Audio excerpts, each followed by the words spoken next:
Tuhan, Shalom, selamat pagi.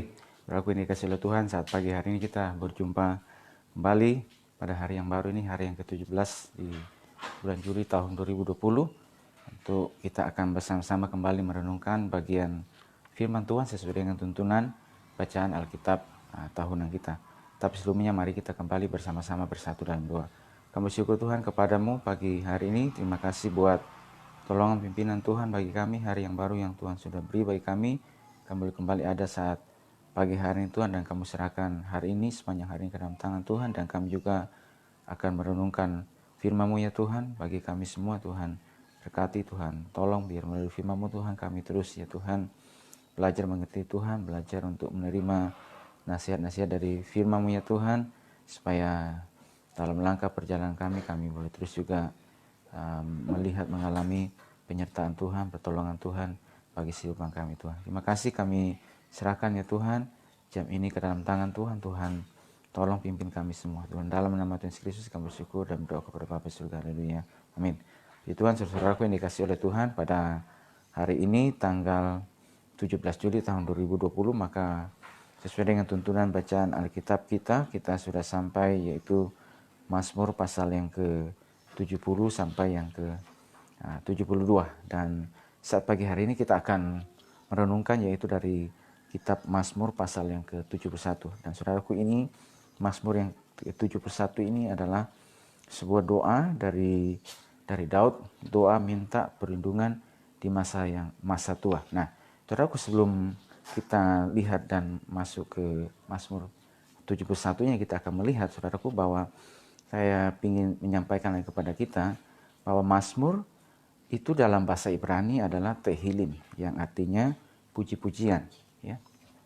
Jadi puji-pujian yang dinaikkan, ya, disampaikan. Nah, dalam Septuaginta, yaitu Perjanjian Lama dalam bahasa Yunani, ya, itu disebut psalmoi, yang berarti nyanyian yang diiringi alat musik gesek atau petik. Jadi ini adalah nyanyian yang diiringi alat musik gesek atau petik. Nah, sebagai kitab nyanyian dalam ibadah Ibrani, kerohaniannya yang dalam dan luas itu menjadikan kitab ini bagian PL yang paling digemari dan dibaca oleh orang percaya. Ini adalah salah satu ciri utama kitab Mazmur dari 9 ciri utama. Jadi dari Alkitab Penuntun mengatakan salah satu ciri dari kitab Mazmur itu bahwa sebagai kitab nyanyian dan ibadah Ibrani, kerohanian yang dalam dan luas itu menjadikan kitab ini bagian PL yang paling digemari dan dibaca oleh orang percaya. Saudaraku, Matthew Henry mengatakan khususnya pada Mazmur 71 ini bahwa saat kita menyanyikan Mazmur ini, iman kita kepada Allah harus semakin didorong dan hati kita harus semakin terangkat untuk memuji namanya. Ya, jadi mengatakan bahwa Mazmur 71 ini saat kita menyanyikannya, Mazmur ini, iman kita kepada Allah harus semakin didorong dan hati kita harus semakin terangkat untuk memuji namanya. Jadi mengatakan doa ini juga, Daud ini adalah sebagai sebuah nyanyikan yang dinyanyikan juga. Nah, kalau kita perhatikan bahwa firman Tuhan melalui Mazmur ya, 71 ini juga, dan kitab Mazmur ini mengajarkan, menasihati kita untuk menyanyikan Mazmur, pujian ya kepada Allah, ya, yang isinya tentang apa. Nah, kalau kita perhatikan, saudaraku, isinya tentang apa nih? Yang isi atau konten dari nyanyian tersebut, dari Mazmur tersebut. Nah, kalau kita perhatikan yang diajarkan, yang disampaikan oleh Daud dari pengalaman kehidupannya dia, ya, dari perjalanannya bersama dengan Tuhan. Nah, saudara, yang pertama ya adalah doa-doa yang penuh keyakinan, ya, bahwa di dalam pujian itu, di dalam Mazmur, di dalam pujian yang kita nyanyikan, yang kita sampaikan kepada Tuhan, saudaraku, maka di dalamnya adalah ada sebuah doa-doa yang penuh keyakinan bahwa Allah akan melepaskan dan menyelamatkan dia, menyelamatkan Daud. Itu dapat kita lihat misalnya di dalam ayat yang kedua dan ayat yang keempat. Ya, saya akan bacakan. lepaskanlah aku dan luputkanlah aku oleh karena keadilanmu. Sendengkanlah telingamu kepadaku dan selamatkanlah aku. Ayat yang keempat, ya Allahku, luputkanlah aku dari tangan orang fasik, dari cengkeraman orang-orang lalim dan kejam. Ini merupakan sebuah doa-doa yang penuh keyakinan bahwa saudaraku, Allah akan melepaskan dan menyelamatkan dia. Jadi ada kelepasan dan penyelamatan dari Allah. Nah, itu doa-doa yang disampaikan dengan penuh keyakinan. Bahwa berikutnya juga Tuhan Allah tidak akan membuangnya. Ini ayat yang ke-9.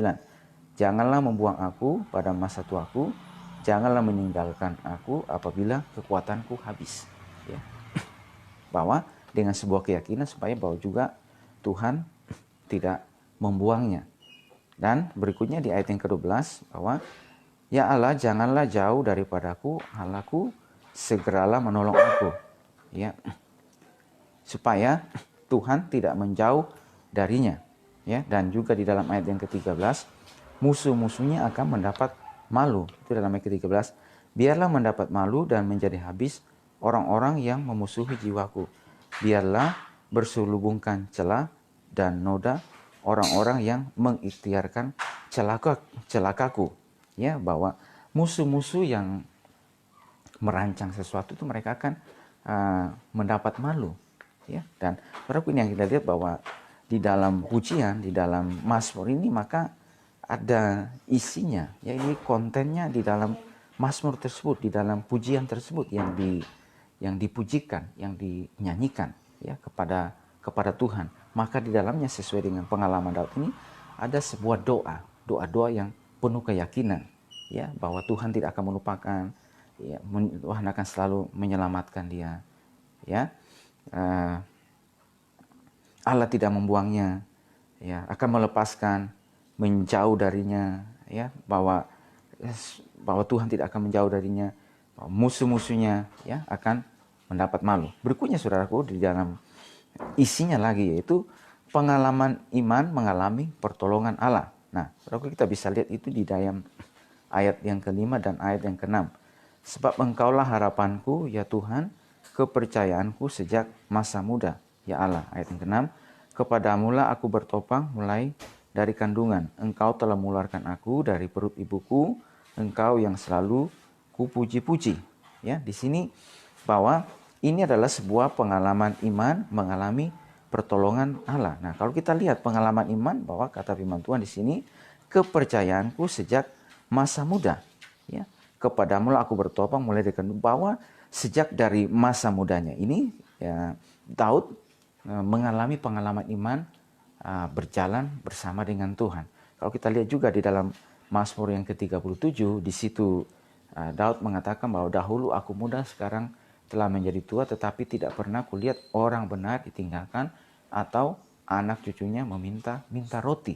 Ya, bahwa sejak berjalan bersama dengan Tuhan dari masa mudanya, saudaraku, ia mengalami pengalaman iman bersama dengan Tuhan.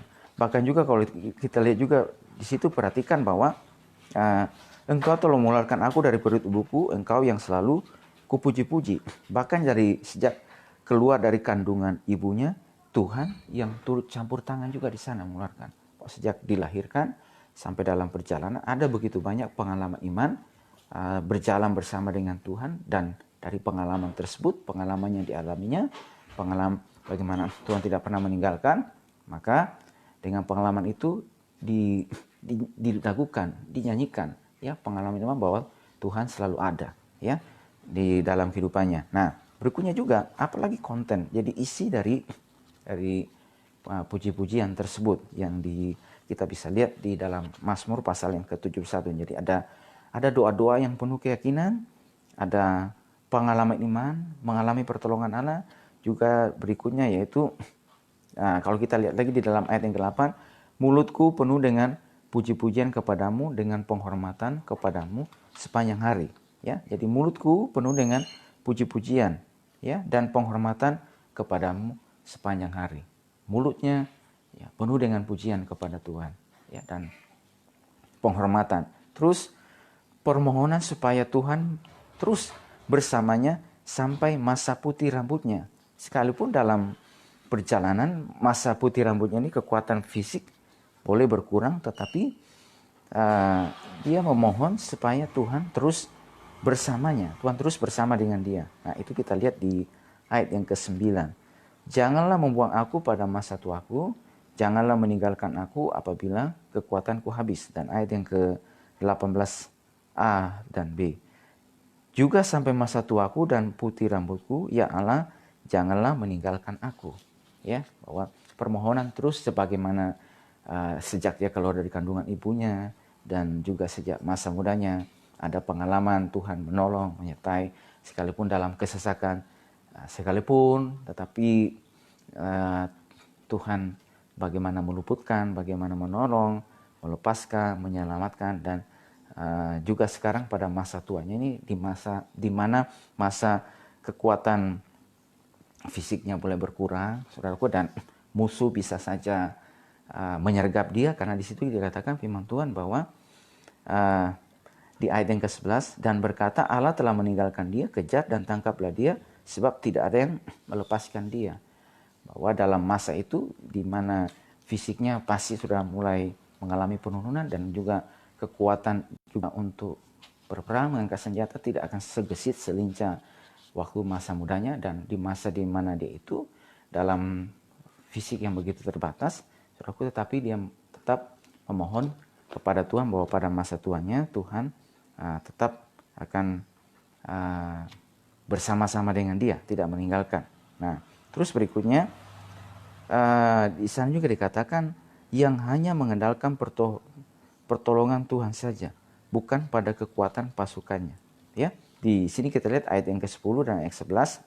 Sebab musuh-musuhku berkata tentang aku, orang-orang yang mengincar nyawaku berunding bersama-sama dan berkata, Allah telah meninggalkan dia, kejar dan tangkaplah dia, sebab tidak ada yang melepaskan dia. Nah, saudaraku, bahwa permohonan juga ini supaya dia di dalam ini bahwa dia hanya mengandalkan pertolongan Tuhan saja, ya, bukan pada kekuatan pasukannya. Saudaraku, kita tahu bahwa Daud ini adalah seorang yang memiliki laskar yang kuat. Saudaraku, sekalipun laskar yang begitu kuat, tapi dia tidak mengandalkan kepada kekuatan laskar tersebut. Dan dia juga mengatakan bahwa seiring berjalannya waktu, maka kekuatan laskar ini juga tentunya akan secara fisik akan mengalami penurunan. Karena itu mohon supaya pada masa itu Tuhan tetap melindungi. Ya. Jadi artinya juga tidak mengandalkan kepada kekuatan pasukannya. Nah, saudaraku, berikutnya lagi, dan saudaraku, dalam kesesakan sekalipun ia tetap memuji Tuhan. Nah, ayat yang ke-20 sampai yang ke-24 di situ kita melihat bahwa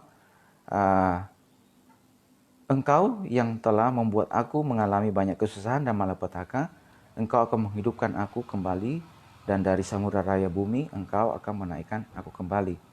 Engkau akan menambah kebesaranku dan akan berpaling menghibur aku.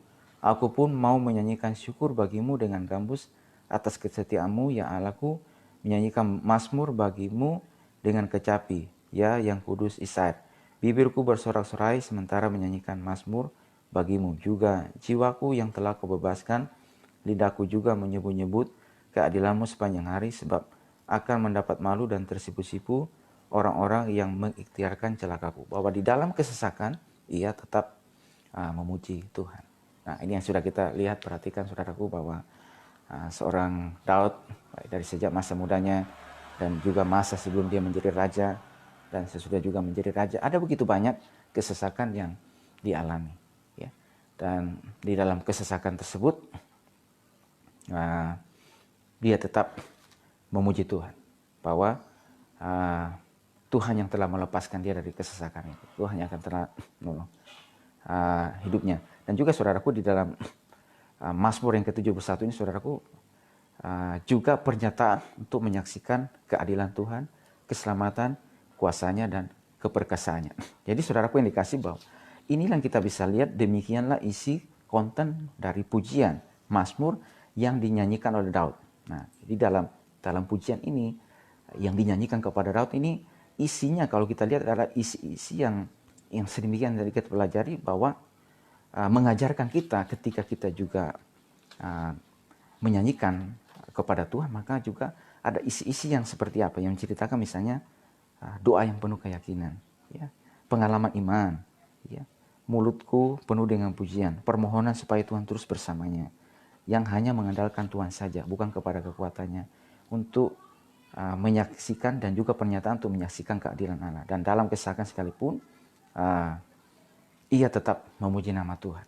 Saudaraku, berarti ini melalui Mazmur ini mengajak kehidupan kita dalam segala keadaan dan segala kondisi kita tetap memuji Tuhan, ya, meninggikan nama Tuhan, mengagungkan kebesaran keajaibannya. Saudara, kita tahu bahwa hati yang dipenuhi dengan pujian, Mazmur akan berdampak kepada kehidupan kita. Jadi hati ini kita sudah lihat, manakala hati kehidupan kita dipenuhi dengan pujian, Mazmur juga akan berdampak kepada kehidupan kita, ya, memberikan kesegaran, pengharapan, iman dalam berbagai situasi. Saudaraku, dari bantuan pagi hari ini sudah mengajar kehidupan kita, mulut kita terus mau memuji nama Tuhan. Dan kita tahu pada hari ini kita bersyukur bahwa ada begitu banyak lagu-lagu pujian yang telah diilhami oleh firman Tuhan, sehingga penulis lagu-lagu tersebut, dan lagu-lagu yang telah ada itu kita juga mulai nyanyikan, ya, kepada Tuhan, ya, sebagai sebuah pernyataan iman kita, sebagai sebuah doa kita, pengalaman iman juga, dan juga sebagai sebuah pernyataan untuk kita menyaksikan akan keadilan Tuhan, akan apa yang Tuhan lakukan dalam kehidupan kita. Bahwa sekalipun juga dalam masa kesesakan sekalipun, kita tetap memuji namanya, ya, meninggikan nama Tuhan. Dan dengan hati yang dipenuhi dengan pujian, Mazmur ini akan berdampak kepada kehidupan kita, ya, memberikan kesegaran, pengharapan, ya, iman dalam berbagai situasi, ya, dalam berbagai situasi. Dan kita juga melihat, sudah kita lihat juga bahwa ada sebuah pernyataan iman juga, ya, sekalipun dia dalam kesesakan, tapi ada sebuah pernyataan iman sampaikan, menjauhlah daripadaku kalian sekalian yang melakukan kejahatan, Tuhan telah mendengar doaku. Sekalipun pada saat itu dia menyampaikan itu kepada Tuhan, pergumulan masih tetap ada, kesesakan masih ada, tetapi ada sebuah pernyataan iman, ya, yang disampaikan kepada Tuhan. Nah, bahwa juga saudaraku, melalui Mazmur ini, pujian ini, itu memberikan kesegaran, pengharapan, ya, dan juga hidup tidak dikuasai oleh tekanan, beban. Jadi dengan kita menyanyikan ini, firman Tuhan bahwa hidup ini kita, seolah kita ingin mengatakan bahwa saya tidak mau dikuasai oleh beban yang ada, oleh tekanan yang ada, oleh berbagai macam situasi yang ada. Tetapi justru saya mau dikuasai dengan mulutku penuh dengan pujian. Tekanan boleh ada, beban boleh ada, tapi orang yang kuat di dalam doa, orang yang kuat di dalam pujian kepada Tuhan, maka dia akan terus membuat imannya semakin kuat dalam Tuhan. Tekanan boleh ada, tapi tekanan tidak menghalangi saya untuk saya terus menyanyikan pujian kepada Tuhan, meninggikan nama Tuhan. Karena dia tahu bahwa Tuhanlah pengharapannya, Tuhanlah keselamatannya, Tuhanlah pertolongan, dan Tuhan yang akan senantiasa menolong kehidupannya. Dan demikian juga setiap kehidupan kita, saudaraku, pada pagi hari ini, saudaraku, bahwa setiap beban yang kita alami, pergumulan, akan ada terus bersama untuk kita hadapi. Tetapi pergumulan itu tidak menghalangi kita untuk terus meninggikan nama Tuhan sepanjang hari, sepanjang waktu. Supaya saudaraku, manakala hidup yang dipenuhi dengan pujian, Mazmur, maka ini akan berdampak kepada kehidupan kita. Tidak dikuasai oleh tekanan. Jadi kita tidak membiarkan diri kita dikuasai oleh tekanan. Banyak ada. Karena kita tahu kalau manakala kita dikuasai kepada terus sepanjang hari itu tinggal dalam tekanan, maka ini akan berikan dampak kepada kesehatan fisik. Karena menurut penelitian, saudaraku, bahwa 80% penyakit itu disebabkan karena pikiran. Seorang yang terus membiarkan dirinya, pikirannya terus tertekan dengan masalah, dengan pergumulan, dengan kesesakan, ya, maka ini akan memberikan dampak kepada kehidupannya secara fisik, memberikan dampak kesehatan. Nah, karena itu firman Tuhan mengajarkan setiap kehidupan kita supaya kita tidak dikuasai oleh tekanan. Kita tidak dikuasai oleh beban, tapi kita dikuasai dengan pujian, Mazmur, ya, meninggikan, memuliakan nama Tuhan. Ya, bahwa kata firman Tuhan juga dalam Amsal, hati yang gembira adalah obat yang manjur, tetapi semangat yang patah mengeringkan Tuhan. Saudaraku, firman Tuhan pada pagi hari ini, ketika apapun situasi yang kita alami, firman Tuhan mengajarkan kita untuk kita, hati kita sepanjang hari penuh dengan pujian. Berarti itu artinya ketika kita mulai dari awal pagi hari, maka pagi hari kita boleh belajar bersyukur kepada Tuhan, ya, menaikkan pujian kepada Tuhan, ya. Dan puji-pujian yang isinya adalah sebuah keyakinan, ya. Di situ doa yang penuh keyakinan, pengalaman iman, ya. Waktu yang lalu Tuhan menolong saya, maka juga sampai seterusnya. Ya, Tuhan akan melepaskan, menyelamatkan, tidak akan membuang kita, tidak akan menjauh, ya. Bahkan musuh-musuh yang merancang, ya, menggali lubang, mereka akan sendiri jatuh ke dalamnya. Terus saudaraku, permohonan supaya Tuhan terus bersamanya sampai sepanjang umur hidupnya, ya, yang hanya mengandalkan Tuhan saja, bahkan juga yang untuk menyaksikan keadilan Tuhan, keselamatan, ya, kuasanya dan keperkasaannya. Nah, saudaraku yang dikasihi oleh Tuhan, firman Tuhan pada pagi hari ini datang kepada kehidupan saya dan ini menjadi perenungan kita. Berarti apa yang kita mau isi sepanjang hari kita ini? Jadi kita biarkan kehidupan kita diisi dengan pujian kepada Tuhan. Ya, pergumulan boleh ada, tantangan masih ada, beban masih ada, tetapi kehidupan kita kalau manakala diisi dengan pujian, syukur kepada Tuhan, berarti sekali kita membiarkan supaya Tuhan bekerja melalui kehidupan kita, memberikan kesegaran, ya, memberikan iman, ya, pengharapan dalam berbagai situasi. Situasi ini boleh ada, tapi saya tetap memiliki pengharapan, saya tetap memiliki iman, bahkan kesegaran rohani yang terus disegarkan, ya, dikuatkan. Dan artinya juga bahwa kita tidak membiarkan diri kita dikuasai dengan berbagai situasi. Aktivitas kita akan terus jalankan aktivitas yang harus kita jalankan, kerjakan. Tetapi toh dalam aktivitas kita tersebut dimanapun kita berada, saudaraku, hati yang gembira adalah obat yang menjalankan dengan sukacita, dengan penuh keyakinan bahwa dalam tugas tanggung jawab ini Tuhan akan terus menolong, menyertai, Tuhan akan senantiasa, ya, mengingat setiap kehidupan kita. Puji Tuhan, biar kiranya pada hari ini, pada pagi hari ini, bahkan sepanjang hari ini, saudara, melalui pengalaman firman Tuhan ini, melalui firman Tuhan yang kita dengar pada hari ini, melalui pengalaman Raja Daud, yang mengajarkan setiap kehidupan kita, supaya itu yang tadi di dalam ayat ini, di dalam ayat yang ke-8, mulutku penuh dengan puji-pujian kepadamu dan permohonan kepadamu sepanjang hari. Mulutku penuh. Jadi artinya bahwa di dalam menjalankan tugasnya juga sebagai seorang raja juga, ya, dia harus memimpin rakyatnya pada hari itu, ya, dan beban tugas yang lainnya, tetapi mulutnya tetap penuh pujian kepada Tuhan dan penghormatan kepada Tuhan. Dan juga kalau kita melihat juga berarti juga masa di mana sebelum dia menjadi raja adalah masa kesesakan yang dialami, dikejar oleh Saul, oleh musuhnya yang ingin, ya, menggali lubang supaya Daud jatuh ke dalamnya. Tapi masa itu juga ketika ada kesesakan terjadi, mulutnya tetap penuh dengan pujian kepada Tuhan, ya, dan penghormatan kepada kesesakan dialami, tantangan dialami, ya, waktu dia pergi membebaskan tawanan di mana musuh menawan istri dan juga perempuan-perempuan, istri-istri yang para pengikutnya, saudaraku, maka bersama anak-anak mereka semuanya tahun, saudaraku, dia tetap memuji nama Tuhan. Dan ini menjadi pengalaman kita. Saudaraku, kita tetap lakukan bagian kita, kerjakan tugas kita, tapi hati kita dipenuhi dengan pujian kepada Tuhan, dengan pujian syukur kepada Tuhan dari dalam hati kita. Hati yang gembira adalah obat yang manjur. Dan kita akan melihat, saudaraku, ini akan berikan dampak yang luar biasa kepada setiap kehidupan kita. Ada kesegaran, ada iman, ada pengharapan. Bahkan oleh pertolongan Tuhan, saudaraku, akan berikan keteguhan, kesehatan secara fisik kepada kita untuk terus bergairah menjalani kehidupan ini. Karena kita tahu Tuhan selalu ada bersama dengan kita. Puji Tuhan. Tuhan berkati hidup langkah kita pada pagi hari ini. Doa kita semuanya untuk Tuhan terus menguatkan setiap kehidupan kita pada pagi hari ini. Mari kita bersama-sama bersatu doa. Kami bersyukur Tuhan kepadamu pagi hari ini. Terima kasih hari yang baru ini. Terima kasih pertolongan Tuhan bagi kami semuanya yang sudah kami jalani pada sepanjang malam hingga pagi hari. Kami mau bersyukur kembali kepadamu Tuhan buat waktu ini, buat hari ini yang Tuhan sudah beri bagi kami, dan pada hari ini Tuhan kami kembali serahkan hidup ke dalam tangan Tuhan, mohon pertolongan Tuhan, pimpinan Tuhan, bahkan juga biar hati kami, hidup kami terus Tuhan dipenuhi dengan pujian ya Tuhan, syukur ya Tuhan kepadamu ya Bapa, sekalipun dalam berbagai macam situasi apapun yang ada, tapi kami tahu ya Tuhan, Engkau selalu ada bagi setiap kehidupan kami. Sepanjang hari, sepanjang langkah, Tuhan selalu ada menolong menyertai kehidupan kami Tuhan. Tolong juga seluruh umat-Mu pada hari ini Tuhan, sepanjang hari ini, dalam setiap langkah mereka, dalam setiap aktivitas mereka, selalu Tuhan ada bersama-sama dengan kehidupan. Kami syukur kepadamu Tuhan, pagi hari ini Tuhan. Terima kasih firman-Mu, terima kasih waktu ini. Di dalam nama Tuhan Yesus Kristus, Kami syukur dan berdoa kepada Bapa di surga. Haleluya. Amin. Puji Tuhan. Tuhan memberkati semua kita pada pagi hari ini dan Shalom.